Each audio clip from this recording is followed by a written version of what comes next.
A graphic novel, a TV show. Well, it's not TV, it's HBO. And will this thing succeed? And by how much, man? And some might cheer and some might scoff because it's Damon Lindelof. But either way, we're off to watch some Watchmen. Watching Watchmen, talking Watchmen, analyzing Watchmen, and maybe arguing over Watchmen.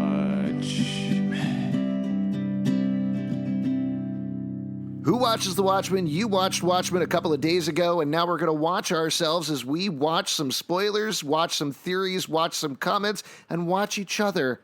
And look out for each other is the most important thing. I'm Alex. I'm Justin. So heartfelt. I'm Pete. And this is Watchmen Watch. This is our bonus episode 7.5 for an almost religious awe. Another big episode of Watchmen. If you haven't watched it yet, don't listen to this podcast. Go back, listen to the previous one where we recap the whole thing. Also, probably watch the show. That might be important as well. Yeah, But don't listen to we any are gonna talk podcasts. about- Watch the show. Did you say listen to any podcast? I said don't listen to any podcast. Swear off podcasts. Go watch your television. The No, that's original bad podcast. business. You know what? I'm going to edit out that part. I'll edit out that part later. You definitely will because I- you're responsible. Yes. Nah, I'm going to leave it in. I'm lazy. I am very excited, though, because we do have a guest on this episode. We've had him on our live show in New York before, and I've worked with him a couple of times in different capacities, and he's a cool dude. Josh Wigler, contributing writer for The Hollywood Reporter. He also podcasts on Series Regular, which is Hollywood Reporter's podcast, as well as a ludicrous amount of other podcasts. So thank you for taking time from all of your podcasts to come on our podcast, Josh. Alex, that gets an almost religious awe out of me to you. Oh, wow. That's really, You're I our really Dr. Manhattan. Listen, then if that's the case, then baby, we're in fucking trouble. That's no good. You don't want me as Dr. Manhattan, I promise you. Oh my God, that last line. I mean, I want to get in and talk about your experiences with the show for a second, Josh, but that line, that last line of the episode has stuck with me all week in a loop on my head. And like the blue glow on Regina King, and like you can kind of see his face in her eyes, and just the Reznor and Ross score. That's it's Life on Mars, right? Is lightly playing in the background. It's wonderful, and like for that to already be, we're 7 episodes deep, and that's a contender for best ending of the series so far, and like. You could say that. I feel like every week it felt like you could say that. This show's it's on fire. It's gone full. It's in a full atomic speed right now, which is appropriate with Dr. Manhattan in the house. Yeah. Well, let's talk about your experiences with the show. So you've been covering it pretty heavily for THR, in between covering a multitude of other shows. But I think the last article you did Watchmen, Damon Lindelof explains that religious reveal. That was your post cap right after the episode. But you did an email interview with Damon Lindelof and got a bunch of interesting information from him.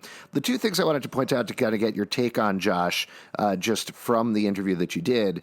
One that I thought was kind of fascinating. So I never could pronounce his name right, but Yahya Abdul-Mateen and Regina King, they were cast on the show, but they weren't actually told about the Dr. Manhattan reveal until after they were cast. Yeah. Is that right? Top secret. Yeah, I think it was obviously something that the writers knew, certainly something that Damon knew. The way that Damon tells it to me in that interview, it sounds like, much like the Hooded Justice idea of Will Reeves' Hooded Justice was pretty central to the premise. It sounds like having Dr. Manhattan as Angela Abar's husband was something that came out in the writers' room pretty quickly. I think that was a pretty early idea. But as far as telling the actors that, I guess, I don't know, tight lid, really really closed circle on making sure that doesn't get out.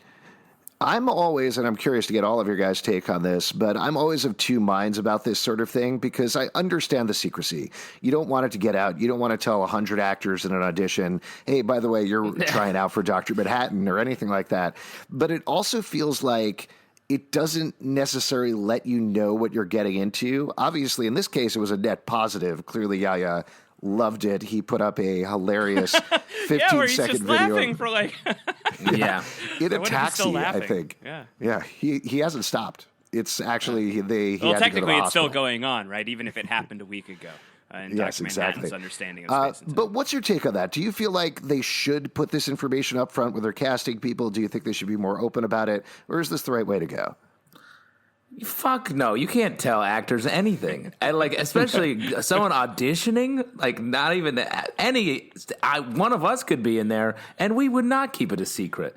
We'd be whispering it to each other like little kissing cousins. I and don't think it'd Pete be would over. tell anyone. Pete, I think you'd keep that on lock. That's right, man. I respect the art. Yeah. The art I of will casting. say we're doing this on video over Skype as well as audio. And Pete, there is a little bit of a blue glow on your eyes right now. Yeah. I'm sucking up to Pete because I thought think that'd he be a might nice- be Dr. Manhattan. Yeah, be a nice, good choice. It'd be a nice touch. No, but I agree with Justin. I do think that, like, you can't, you got to kind of be, especially when it's comes to comic book stuff like this where, Watchmen is legendary. So, like, we've been thinking about the whole time, but if we knew it would kind of take away from the fun experience. So I think they did it perfectly. So far, I think they've been really doing everything so well. I will say Pete's definitely not Dr. Manhattan because I've smashed his head open and it's just nougat in there. It's just Bunch of nougat. It's chocolate. I think it makes sense, and I think this was also from your interview. But they did a chemistry test together, and to start with the idea of, do these people work together as a couple? Do they have chemistry with each other? And clearly they do on screen the entire time. That's what, in my mind, and part of the reason I've been thinking about that last moment so much, that's why that Dr. Manhattan reveal works, is because it's emotionally based. It's based in the characters. Sure, you have the twist, you have the mystery of all of it, but ultimately it's about, okay, what does it mean for Cal, who we know is now John, but what does it mean for Cal and Angela, not what, oh shit, it's Dr. Manhattan. That's the only thing going on. Right. Yeah, and I think that makes sense to me. You don't need to tell them anything. Like you can guide them towards that chemistry in the read. Like I think that you can orchestrate that. You can work there, and then when you've walked away from that and you realize like this is the right pair. This is the right guy. This guy's gonna play really well opposite Regina King.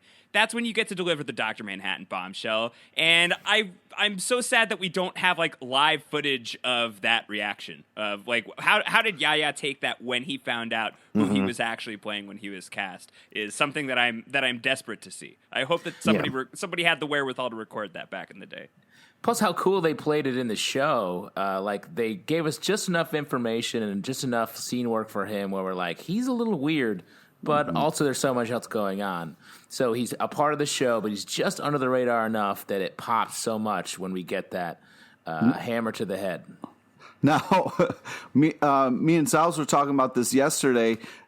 Justin, you called it early. You thought he was right. Dr. Manhattan early on. Maybe you're Dr. Manhattan, Justin. Exactly. I didn't know, but in the episode when she was,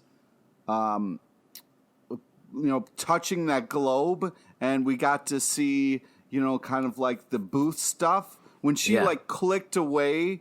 From what's her face in the booth, I was like, "Oh my god!" Now it's all like she knows, and then I was starting to really piece it together because otherwise she would watch the rest of that to kind of like get information on this detective who's been like busting her balls the whole time.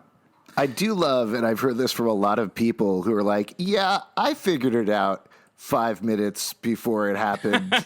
Yeah. Which That's is not fine. figuring it out. No, that's not figuring it out. I figured it out 35 minutes ago. It's That's it. There we go. There was one other piece of information that I thought was pretty interesting and important for fans to know because they have been asking so many questions about this. This is your last question. Damon Lindelof pretty definitively confirmed that Dan Dreiberg, Night Owl 2, is not going to show up in the series. Do you believe him? Was he being a tricky mystery boxer, or what's your take on Listen, that? I am a card-carrying Damon Lindelof apologist. OG for a very, very long time now. Lost is still my favorite show of all time. Do not at me about this. Great. You can Here, if you this want is to. We can you talk and about Alex are clearly very close. it. We can. It's true. Alex doesn't even love he doesn't even just love Lost. He loves specifically the end of Lost. Yeah, the end of Lost has really grown on me. I did love it at first, but No. it's really grown on me. But I do think like back then, he's a young showrunner. He's carrying the weight of one of the most popular shows in the history of television, certainly modern TV, on his shoulders. I think that he's like going out on podcasts and doing interviews and like saying shit he should not say. Of like, yeah, we're gonna answer it. We got it all. We're gonna answer it all. We definitely will. The listeners, it's gonna be very satisfying. And then it's not for a lot of people, or there's things that are left on the table, and people are frustrated about that. And I think that you don't really have to look much further than The Leftovers. He kind of goes on like a movie quest where he writes a bunch of scripts, and some of them are all right, and some of them are not so great. But then when he comes back to TV and he's doing The Leftovers, that show has a little bit of a wobbly start, but then when you get to like episode 5, episode 6, I think that's the classic thing you hear, that show really starts to hit. And all the way through to the end of the line, for me, that's one of the best shows in that I've ever seen. And I think that one of the things that he really started arming himself up with is feeling a little freer to not explain everything and being really open about the fact that like, yeah, some shit's just not going to get explained. And I think that he's really turned a corner in terms of like not lying to the audience in his meta stuff, in the interviews and the podcasts. Like when I interviewed him before the series even came out, and we were talking about the Jeremy Irons character, he's like, by episode 2, we're not ready to tell you who Jeremy Irons is playing, other than to say he's exactly who you think he's playing. Like he's like he knows that like it doesn't matter if you know that Jeremy Irons is Adrian Veidt. What matters is how is Jeremy Irons going to deliver the line when he says Adrian Veidt. And I think that is why Watchmen has been as powerful as it was. I think like for you, Justin, if you were suspecting that Dr. Manhattan and Cal were the same person, how did that twist land with you? Like it was probably, I hope anyway, that it was still like exciting because of just the way he did it. Yeah, exactly. It was amazing. Like there's that's what you're saying. Like he flipped from being super sort of cocky almost during the Lost days to he's really echoing our stress in all of his interviews where he's like, I don't know what I'm doing. I don't know if I did this right. I just hope you watch it. And we're all like, I don't know if he did it right. I just want to watch it. And it's all is just rhyming so nicely. So I'll tolerate the chess match between two gods on a random island on Lost for this show being amazing. I think it was backgammon or something. It was like Mancala. Oh, Mancala. What an interesting choice. Listen, I want to clarify before people get really mad at me. The second to last episode of Lost is not good, but the last episode is good. Wow. You mean Across the Sea is a thumbs down from you, Alex? Yes, it is. It is. Technically, it's the third to last This is great. Just push my glasses right up my nose. Josh, is that another person? Is that another person? Show myself out. He got out-nerded. Before we go on the Dan Dreiberg tip, I think it's too bad that we don't get to see him, especially given so much of the Watchmen pieces they use. It's weird they're just like, forget him, since he's such a big part of the original story. But I don't know if I said this on the show yet, but I do think it leaves a possible season 2 opening to do a Dan Dreiberg in prison season. As you start there and see him involved in a totally unrelated mystery, something where he has to work his way out of a crazy future prison. Yeah, So I would watch that episode. Who plays old Dan Dreiberg in that scenario for season 2 of Watchmen? Ooh, that's a tough one. Because I think he wants somebody who's like Kevin Conroy. Wow. I don't think.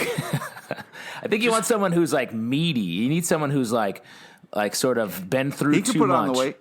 Unless Dreiberg like got like prison ripped, right? Like he got like prison jacked. You could go full Leftovers and get Scott Glenn. Like that would be like like prison power Dan Or Dreiberg. like Danny Trejo.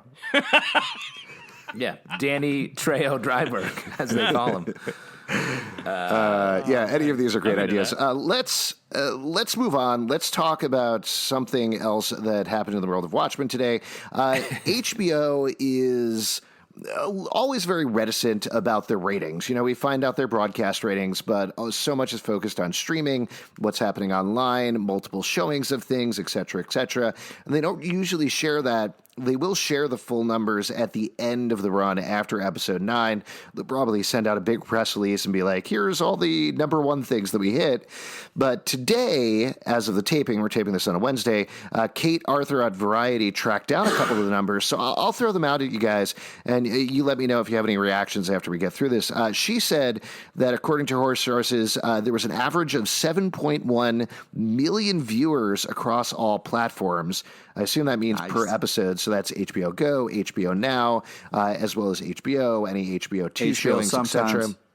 HBO sometimes, HBO morning, HBO evening, HBO pizza bagel time. That's my favorite time of day. Yeah. Also, for the initial viewings, I think part of the reason these numbers came out, frankly, is people started to get worried with the 6th episode, which is arguably the best episode, the statement episode, went down in the ratings for whatever reason. I imagine there was just a lot of things on that night. But regularly it's getting about 800,000 in the broadcast, 1.2 million total for the initial night of viewing, the initial viewing plus 12 hours. The first episode is up to 9.6 million viewers now, which overall makes it HBO's biggest new show since Big Little Lies, which is great, I think. What's your take on it? Same audience. All those Big Little Liars. Yeah, Lori is the Renata of Tulsa. That is definitely correct. That's great stuff. That is very easy to map that on. And is Adam Scott the Cal of the Monterey? Is he? I don't know. Yeah, I can see, though. He could turn out to be the Dr. Manhattan of Big Little Lies. People do want to bash his head in from that show, right? Yes, absolutely. I don't like it. Well, what's your take? Is this good news in terms of these ratings? Do more people need to be watching this? Is it not enough? Is this enough for there to be a season 2? What are your thoughts? Well, I think it definitely is a great sign. And I think that how this ends, if it ends as well as it's going, I think more people will tune in and those numbers will just go up. But hopefully that kind of, I think that's a great statement for HBO taking a kind of a gamble on Watchmen. And, I think it's all pretty good news. Yeah, I mean, I think those are fantastic numbers, and I think they're going to want to do a season 2. The question is, what is season 2? And how are they going to pull it off? Because I don't think I would want to see just like a to be continued and then come back and be like, so get this, now Dr. Manhattan's somebody else. Like, guess who he is now? You won't believe it. It's this other guy we've made up. I think I want to see, like I said, Dan, something like adjacent to this story that still plays in the Watchmen world. And that's why I think leaving Dan Dreiberg out is actually maybe great for that. And that's what Lindelof has said, right? Like, I think he was the one at Comic-Con that was like, we might not do a season 2. I think we designed this as a done-in-one story that by the time that you get to the end of season 1, it should be some measure of satisfying. Couching it in my definition of satisfying is different from many of your definitions of satisfying, so duck and cover appropriately, especially you, Justin. Yeah. But I know, not great. But I think that does he have the idea? Does he have the does he have the drive to do it? Does he hand it off to somebody else? I think those are questions as well. I think that the numbers to me indicate that HBO is down for more Watchmen. I think this being, especially for a genre show, for them being as successful as it is with Game of Thrones off the air, and yeah, we've got the prequel coming, but that's still a question mark, especially in a world where like a Game of Thrones pilot gets shot and killed. Literally, yeah, it's a ways off, and they need to launch something with HBO Max that's going to pull eyeballs in, and it's not going to be one of those shows. That's the thing, without getting too wonky about it, that worries me a little bit, and this is an overall worry about the place that HBO is in right now, because Watchmen is actually holding very close to the pattern of a lot of their shows. I often think about like The Night Of, that started super small, got a lot of buzz because it was every week, and it just built and built until the end. Same thing with Chernobyl, where it became this Monday night event, or even in the same sort of way, Game of Thrones, though I think that bumped up more between the the first season and the second season. And that's what we're seeing here with Watchmen is everybody's talking about it because it's week to week. It feels like, okay, I guess I have to check this out. Oh, this is good. I'm going to keep watching it. Because HBO Max is coming out and because that's just, as far as we know, this intense, insane, overwhelming content farm, the new HBO feels like, yeah, do it now. Do all of it now. Let's get it out. And that's not what should happen with the second season of Watchmen. I think they're still going to pocket the prestige HBO shows. I think will still come out in the same fashion. I don't think they want to damage that brand. It's just going to have a million other things that may or may not be. It'll be like, watch 10 seasons of this thing that you either it was on in the 90s and you forgot about, or it's a new version of that. Yeah, we'll see. I hope you're right about that. So that's the ratings. Regardless, good news. Seems to be working well for giant corporation AT&T. Let's move on to season 2, episode 1. Lube Man slides into the sewer and the camera follows him. Where does he go? 9 episodes. Hell yeah, dude. Just season 2 is all Lube Man. Sliding down that binge. Yeah, I like it. Yeah. Maybe he could finally meet the Ninja Turtles. That would be awesome. They haven't come in yet. Secret of the Ooze. We need to find out. Secret of the lube. I know the secret of the lube. Yeah.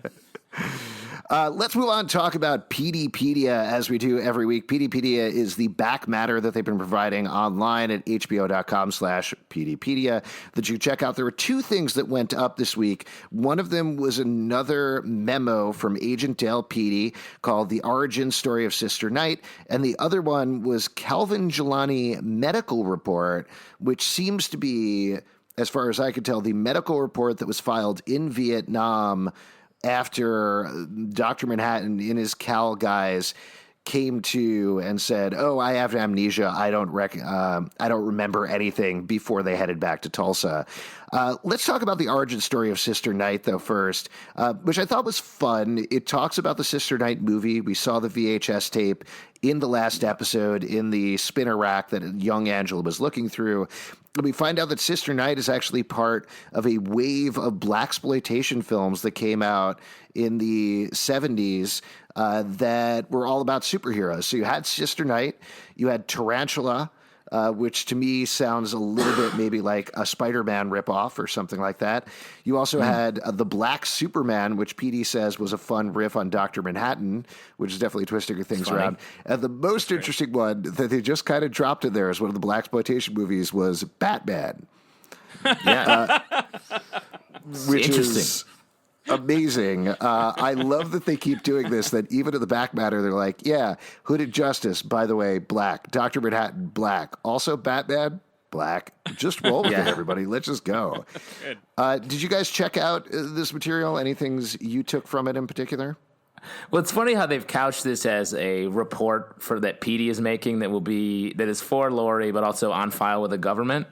And Petey was like, well, I better include a written out theme song from Sister Night, which she does, which is hilarious. And Petey's like, this song's cool.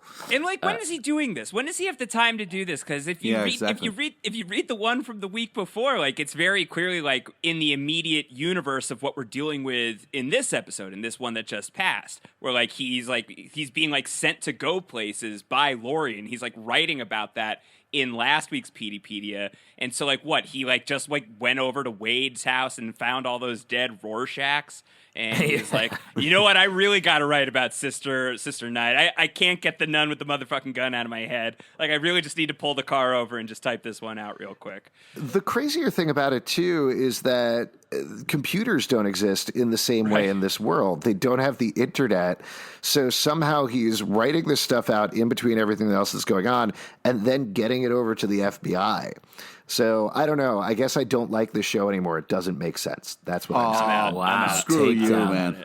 Also, when does he have time to be Lube Man with all this going on? That's right. Well, maybe that's the thing, right? Like, he's Lube Man, so he's so fast. So he's able to just like lube from Wade's He's using house. the sewers to get all over the town. It's the best way to do it. So he's just like lubing straight to a computer terminal, and just like he's got these thoughts in his head, and he's just like very prolifically like pouring them out of his brain. He's like, when I want to get a lot of article on my way. When I want to get a lot of writing done, I lube up my hands and computer, and boy, this is a good writer's tip. Little known fact. Hemingway. I didn't realize that we was covered in revealed lube. tricks of the trade on this podcast. Yes, no, we are insiders.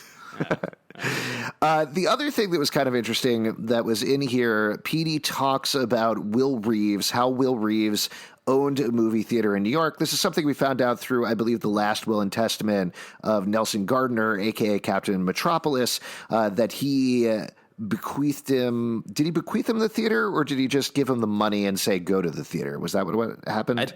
I think he gave him everything, but he said, go to the theater, and that's where you'll be presented to it or something, I think. Right. And the note that Petey mentions is the night that Angela Abar took on the identity of Sister Night.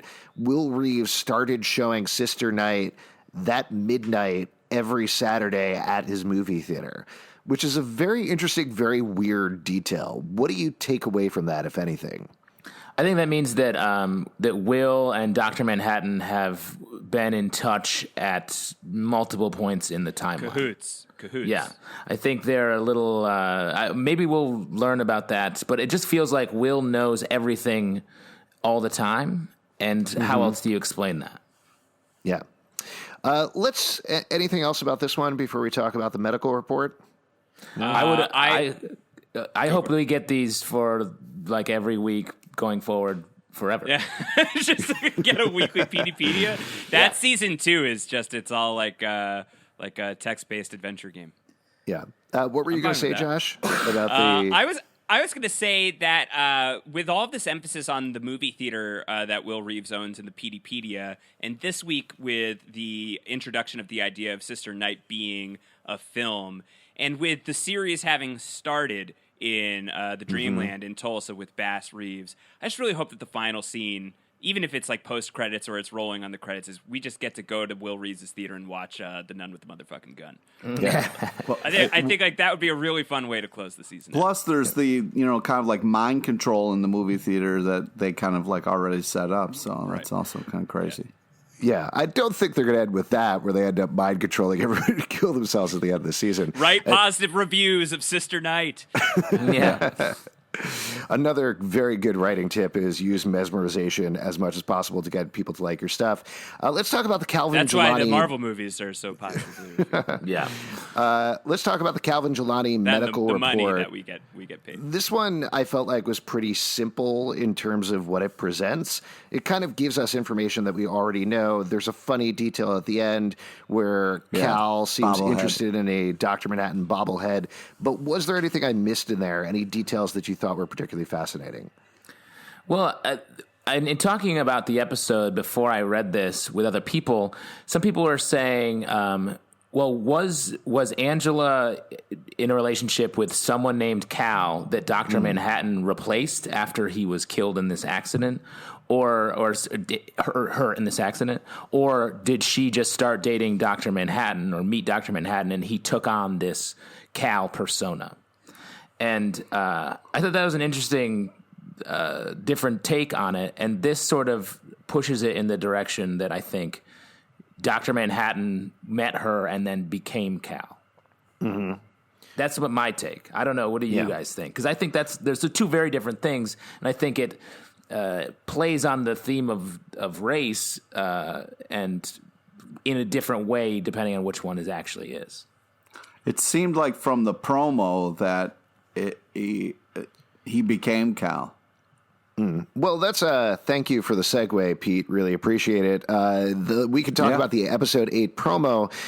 We talked about the name of the episode a little bit in the last episode of the podcast because it still blows my mind that they just put this out there and nobody really picked up on it. But the name of the episode is A God Walks Into a Bar, which is A God Walks Into a Bar, as in Cal Abar, and they just threw it out, and everybody's like, yeah, it's like a joke. I get it. Anyway, moving on. It's no surprise. I mean, this is the show that dropped the line "squid pro quo" a couple weeks ago. A guy walks into a God walks into a bar. Like, that's not a far leap from squid pro quo. Squid pro quo still holds the title, I think. It's great. It's all great. Let's talk about the episode 8 promos. There's a lot of stuff going on here. Other than what we just mentioned, are there any images, Justin or Pete in particular, that jumped out at you that you thought were interesting, fascinating, you had questions about? It seems like the way they're presenting this feels like there's some mask work. It feels like it's going to be a little more theatrical based on this promo, and I thought that was really cool. I mean, they've been doing such like amazing things with the show. I was a little like, oh, I hope it's not, because it's like, you know, he's narrating like, you're going to want to try to save me, but you won't be able to, you know. And, you know, she has been like this whole show going against what people have been telling her, and doing it well. So, you know, I was a little like, okay, well, at least this part is still, but it was just, I was so blown away by the bar scene that it was hard for me to kind of then rally to focus on the action stuff, which was kind of crazy for me. And it's scary when Dr. Manhattan is saying something like that, because he's never wrong. Yeah. You know, like, that's sort of his Yeah. deal, is he knows what's up. He like, if that's what he's saying, like, you're going to try to save me, but you can't, then this is not going to have a happy ending. So Yeah, which is, Sucks. Yeah. I like Cal. I like Dr. Manhattan. Everyone Yeah. be cool. Everyone relax. Yeah. I don't did know. want to I mention. agree, though. I do think he is not going to survive based on that in the promo and the amount of times they said that he was immortal in the beginning of the last episode makes me think he's going to die. It's an intense thing for Damon Lindelof, who's like this huge Watchmen graphic novel disciple, to like come in, do this show that he's very nervous about, and then he just straight up kills Dr. Manhattan. It's like a very gutsy thing to do that I would not put past him, but it's just like that's a big move. That's a big smack against Alan Moore. It's the kind of thing that might make you nervous in every interview. Yeah. Oh, Yeah. It's true. I mean, I do think, though, it's a smart thing for the longevity of the show, because what he has talked about in a lot of interviews and at panels, and I've heard this quote, him talking about it a lot of times, where he said that bringing in Dr. Manhattan is something that intrinsically changes the series, that like it's a bomb, it blows everything up, it raises the stakes exponentially. So if you can also figure out a way to take that off the board permanently, that allows you to do a season 2 without the Dr. Manhattan of it all necessarily hanging over your head the entire time, which I think potentially is a good place for the show to be in. Yeah, but like once you've delivered that bomb, once you've dropped that bomb, and you diffuse it, you're going to have to come up with something in season 2 that carries some weight. That's very similar because to that. it's, Like, how do you you know, follow up Dr. Manhattan? yeah. I mean, you know, if that actually happens, if he kills Dr. Manhattan, I don't know, man. I don't know if I want to come back for season 2. Well, you can kill Dr. Manhattan. You don't necessarily have to kill the person. You can kill his powers. You can change him. Like, his whole thing it seems like it might be chasing being human.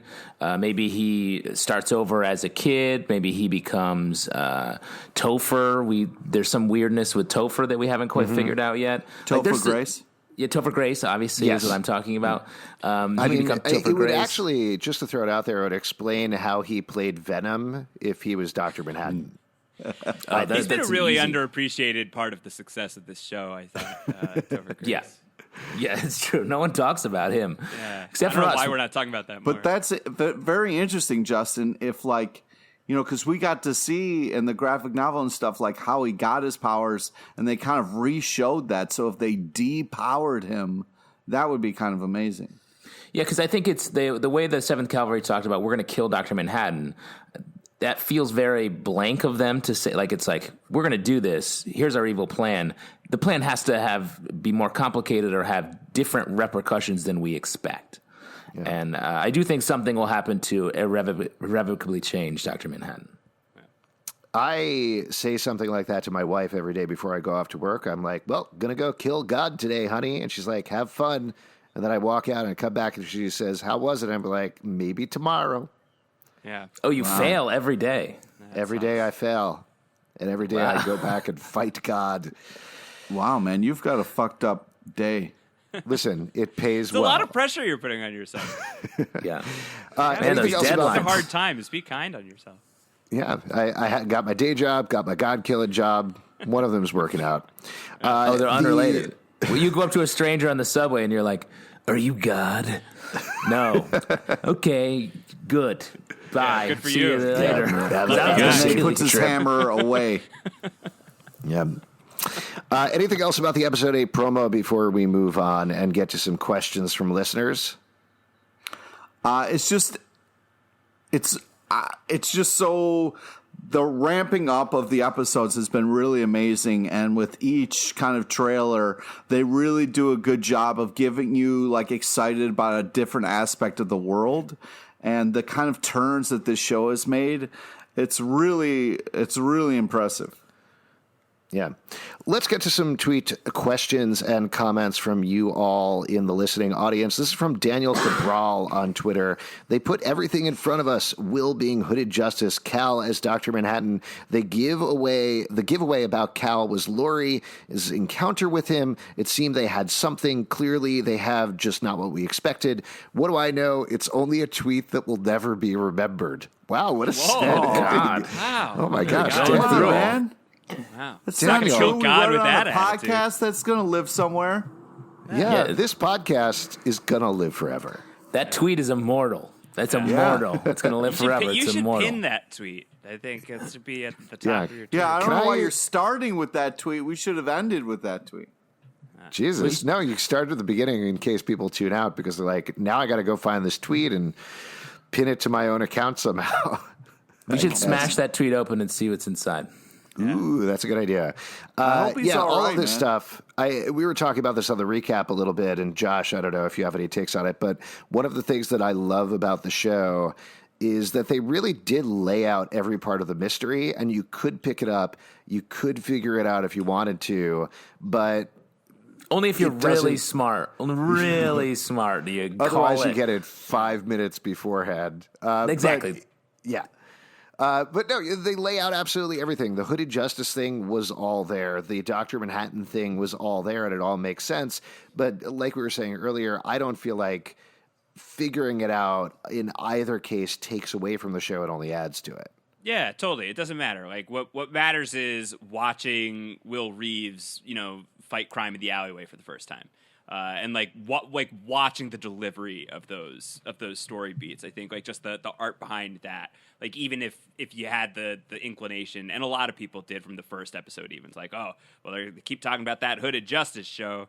This is probably going to connect these guys, and it just I think it works out with the delivery. I think with the Dr. Manhattan stuff and how like there was so much on the board, and what can you go back and like look at as far as Cal? One thing that I had been looking at back in episode 3 was that piece of pop art on the wall in Laurie's apartment in that first scene. Because you see very clearly the Ozymandias illustration looks like Jeremy Irons, and the Silk Spectre one looks like Gene Smart. And Dan Dreiberg, he just has the huge mask on, so he doesn't really look like anybody. I was really trying to see, like, does Dr. Manhattan look like anybody in this cast? And I couldn't figure it out. And bad on me, I wasn't thinking about Cal. But if you go back and you look, it's like, oh, that kind of looks like Yaya a little bit. Like I do think he does look like. I think it's perfectly done because he looks enough like him where you're like, oh, it's right there. It's been right there the whole time. It really is. It's really smart. Yeah, they showed it to us. This is from John George on Twitter. This touches on a pretty popular theory that I've seen in the past week in particular. So there were the dead bodies of Phillips and Crookshanks that Veidt put out on Europa, spelled out a couple of letters, a couple of words. All we got to see was Save Me D. A lot of the popular theories have been Save Me Dan Dreiberg, which I don't think makes a lot of sense. Save Me Dr. Manhattan, which does make a little more sense. The latest one that John says is Save Me Daughter. Specifically, the theory there is as Lady True dropped this very big sort of like dangling sentence of her father is going to be there soon, a lot of people started to suspect that perhaps in fact, Lady True's father is Adrian Veidt. What do you think about that theory?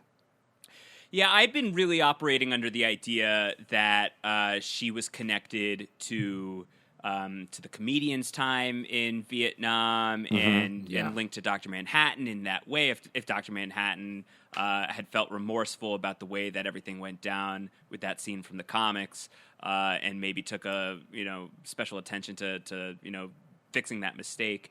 But they kind of shine a light on that a little bit in the Peteypedia from last week, I think it was, where they have like that Lady True article and talking about like, is she the comedian's daughter? And I feel like that's not on there that early if that's the direction they're going.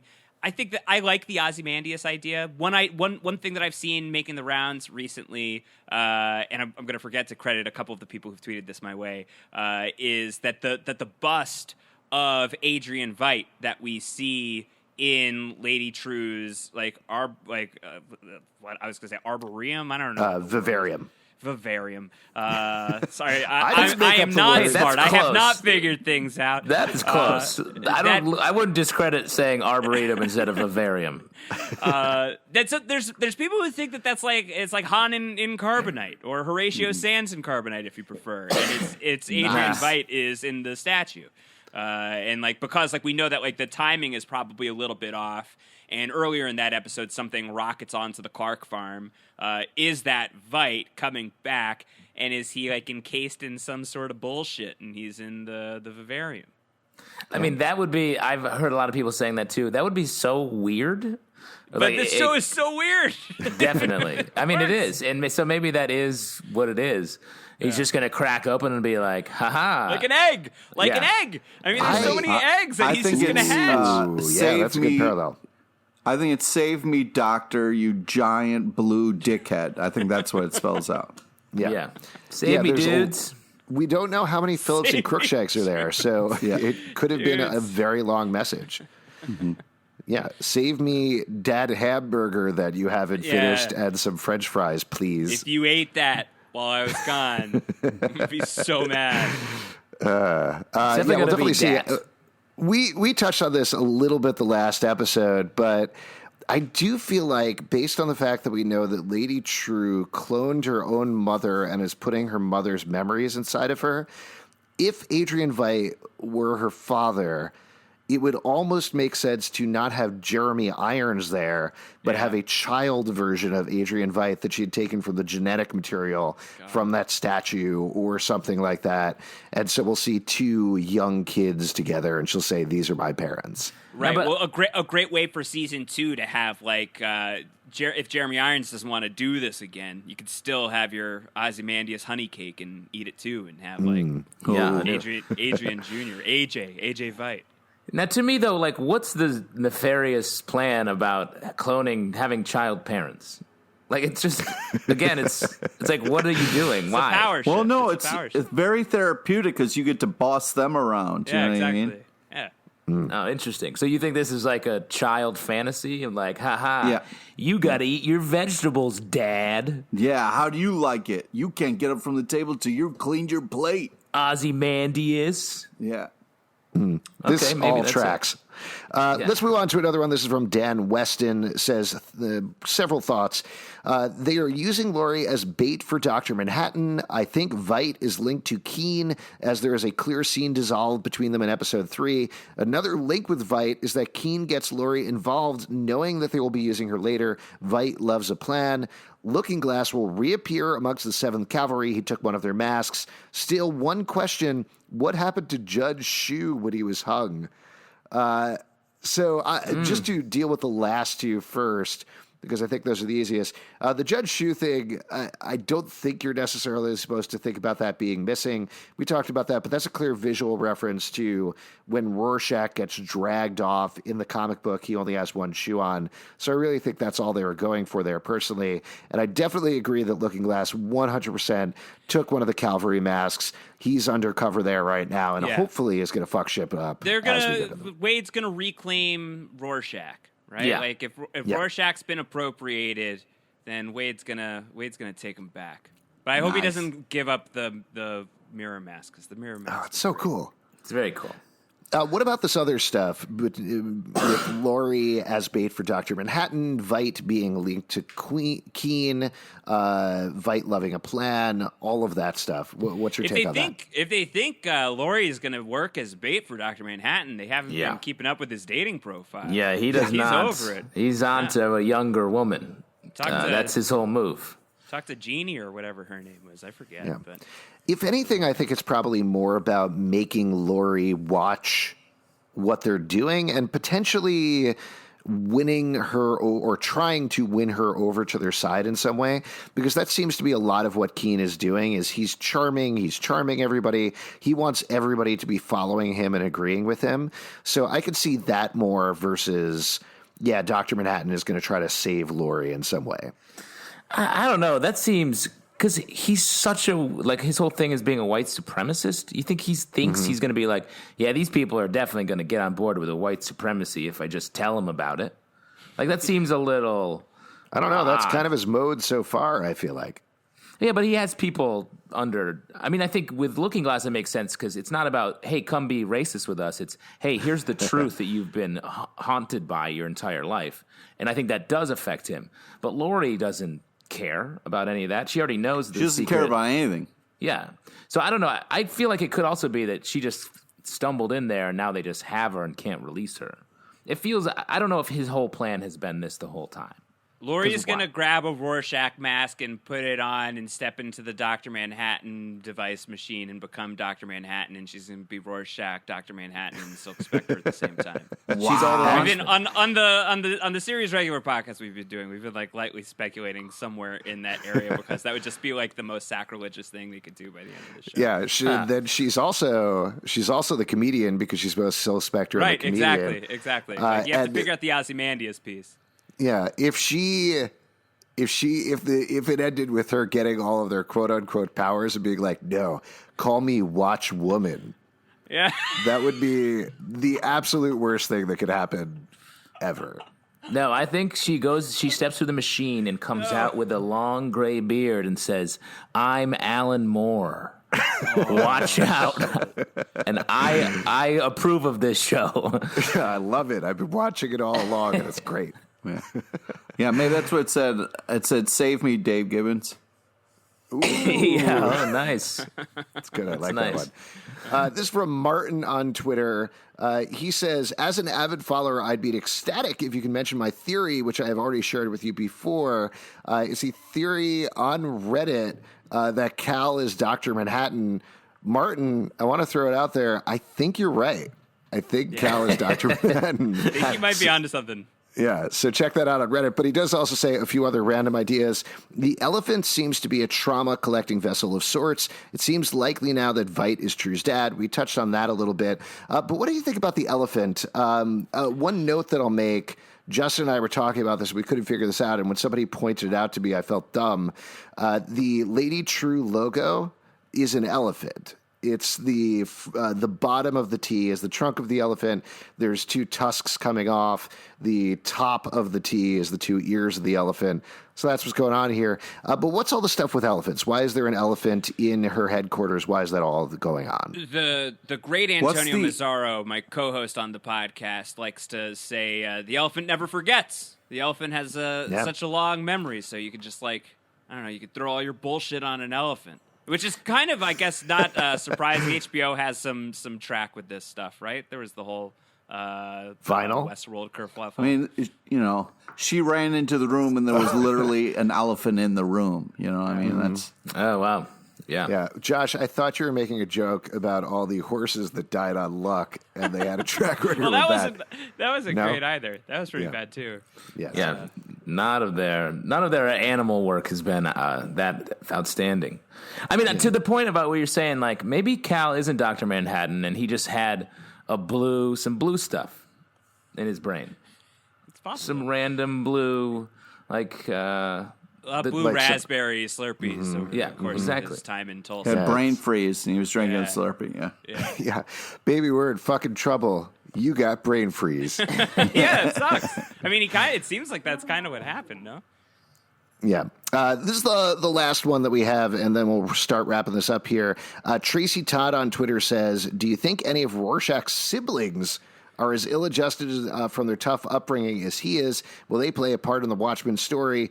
Also, why do you think Dr. Manhattan came back to Earth? Why Vietnam? Do you think there's any real hope of 7th Cavalry killing the living god, Doc Manhattan, who literally reconstructed himself back together atom by atom? Lots of stuff there. I have never heard that Rorschach siblings thing before.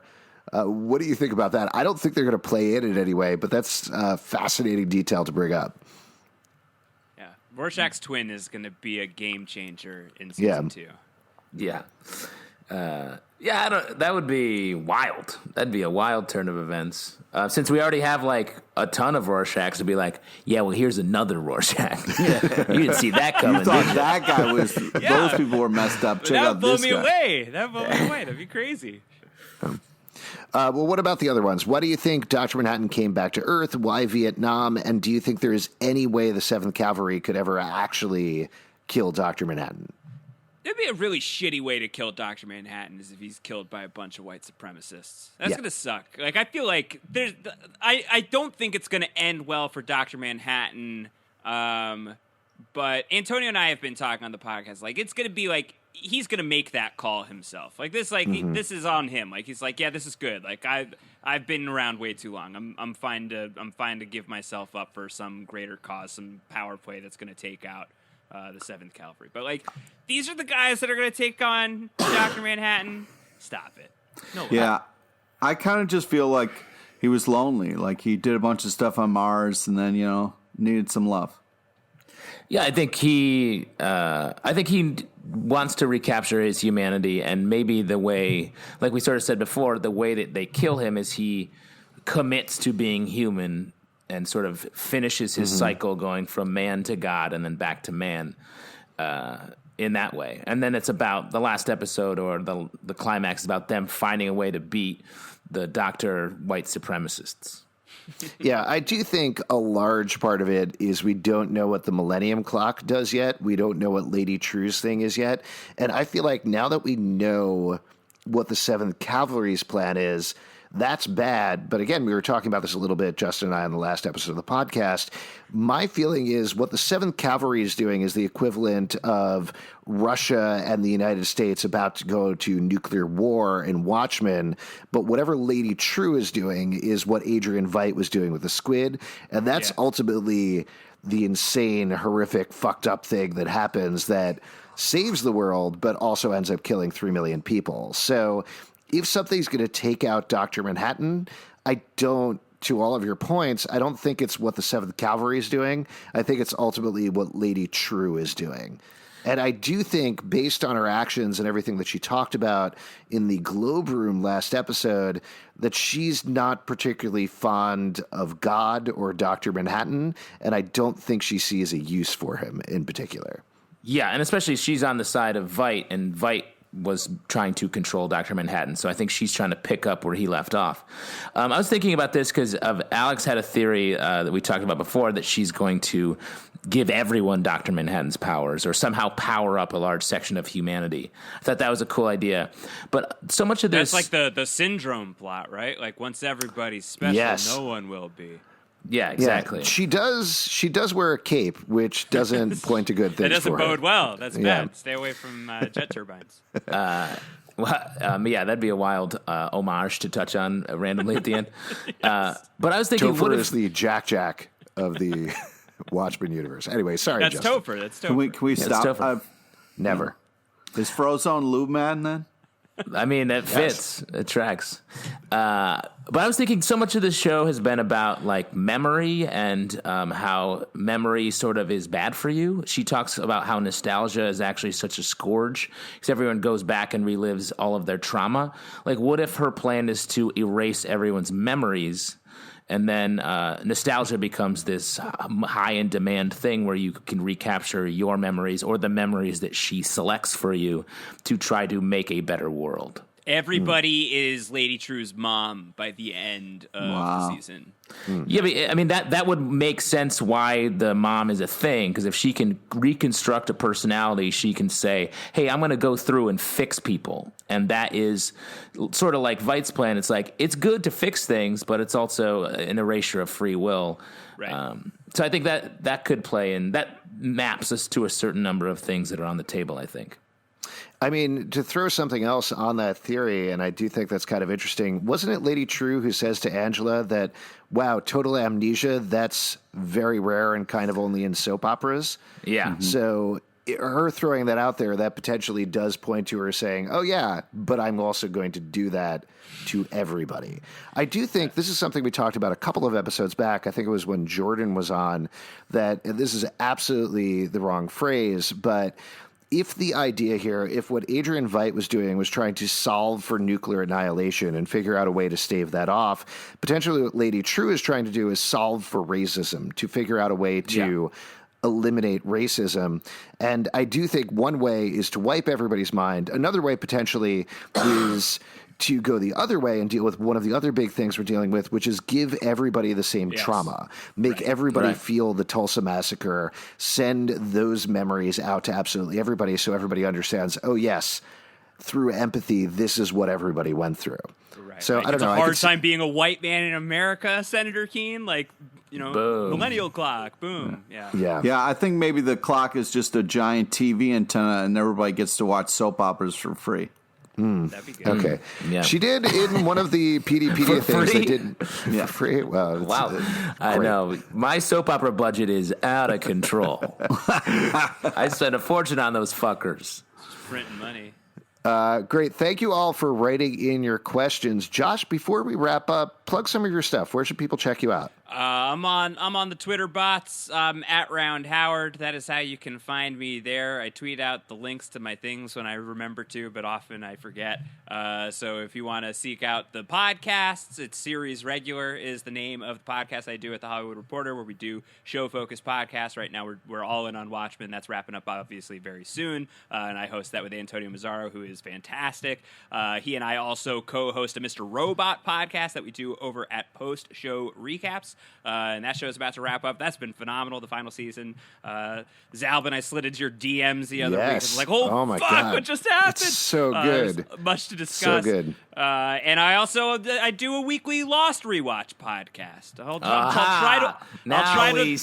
try to win you back over, you haters. Come to my dojo. It's Down the Hatch is the name of the podcast. It's a Lost rewatch podcast I do with Mike Bloom. We're going episode by episode, week by week. Every episode is like 2.5, 3 hours. We really go at it. It's very fun. It's a lot of listening to do. I think you might enjoy it if you ever watched Lost. If you've never watched Lost, definitely never listen to it because it is full tilt spoilers all the way through. But those are the things. That's the stuff.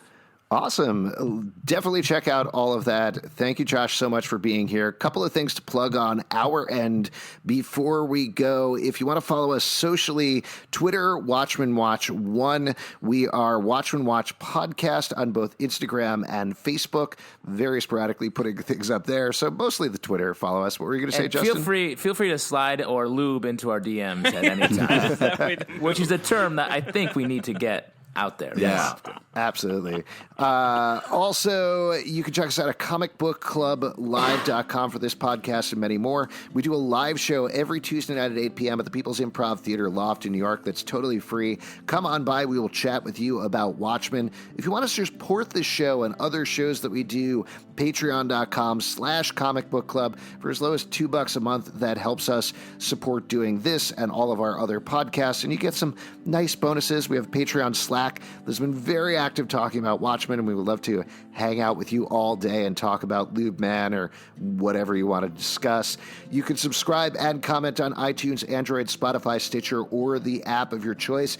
And remember, we taped this podcast 35 minutes ago.